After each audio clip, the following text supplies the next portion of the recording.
24 घंटे में पुतिन का यह अबाउट टर्न नहीं है। वो एक चेहरा होता है दिखाने के लिए कुछ और एक चेहरा होता है करने के लिए कुछ और। पुतिन के मल्टीपल फेसेस हैं क्या ये बहुत बड़ा सवाल है।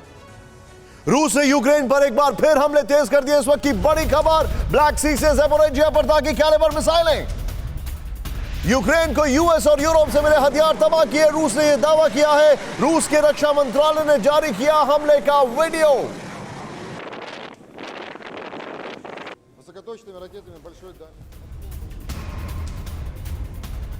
और ये इस वक्त की बड़ी खबर हम आपको बता रहे हैं।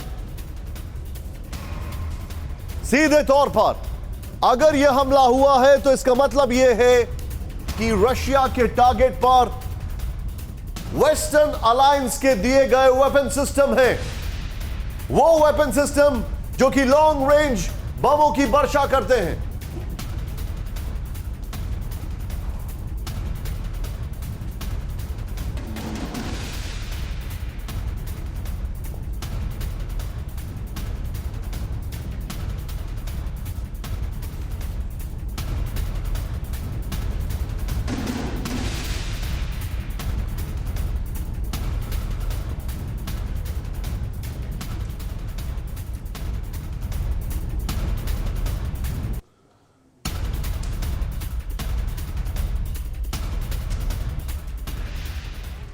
रूस यूक्रेन युद्ध का आज 63वां दिन है और 63 दिन के युद्ध में रूस के राष्ट्रपति व्लादिमीर पुतिन की जो रणनीति दिखी है, यूक्रेन का भूगोल बदलने की उनकी जो कोशिश दिखी है, उसने अब करीब करीब साफ कर दिया है कि यह जंग रूस की ऐतिहासिक काला सागर की लड़ाई की ओर बढ़ती दिख रही है। आज हम इसके कुछ पॉइंट्स आपको समझाएंगे। यह युद्ध बता रहा है कि यह बैटल ऑफ ब्लैक सी है, जिसमें पुतिन अपने देश के 300 साल के दबदबे को बरकरार रखना चाहते हैं। यूक्रेन का एक हिस्सा काटकर नेटो देशों के लिए बफर जोन तैयार कर रहे हैं।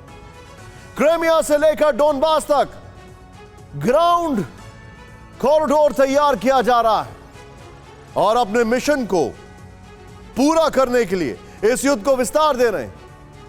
इसके पॉइंट्स क्या हैं यह समझना जरूरी है। अगर बात की जाए, पहला पॉइंट, आज काला सागर में रूसी सबमरीन पर न्यूक्लियर केपेबल मिसाइल तैनात की जाती दिखी। सबमरीन को क्रीमिया में रशियन नेवल बेस पर देखा गया। ध्यान दीजिएगा, यहां न्यूक्लियर केपेबल मिसाइल तैनात करने की बात हो रही है। इसमें न्यूक्लियर वॉरहेड्स लोड किया गया है या नहीं, यह किसी को पता नहीं है। दूसरा पॉइंट, आज यूक्रेन को आर्म सप्लाई को लेकर रूस और ब्रिटेन आमने सामने आ गए। दोनों देशों में जमकर वार पलटवार हुआ। रूसी विदेश मंत्रालय की प्रवक्ता मारिया ज़ाखारोवा ने धमकी दी है कि वो नेटो देशों के मिलिट्री इंस्टॉलेशन को डायरेक्ट हिट कर सकता है अगर ब्रिटेन जैसे देशों ने हथियारों की सप्लाई जारी रखी तो।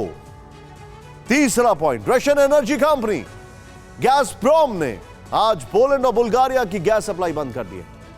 यानी रूस ने अब नेटो देशों को धमकी दी ही नहीं दी है, बल्कि उसने एक्शन लेना शुरू कर दिया है, जिससे पश्चिमी देशों की बौखलाहट बढ़ रही है और उन्होंने साफ कह दिया है कि यह पुतिन की ब्लैकमेलिंग है। चौथा पॉइंट, रूस यूक्रेन से शुरू हुई इस युद्ध का अब विस्तार नजर आने लगा है। मोल्डोवा में धमाके हो रहे हैं और इसके लिए रूस यूक्रेन एक दूसरे को जिम्मेदार ठहरा रहे हैं। खास बात यह है कि मोल्डोवा भी काला सागर के करीब है और इससे सटे यूक्रेन के इलाकों में रूस ने तीखी जंग छेड़ रखी है।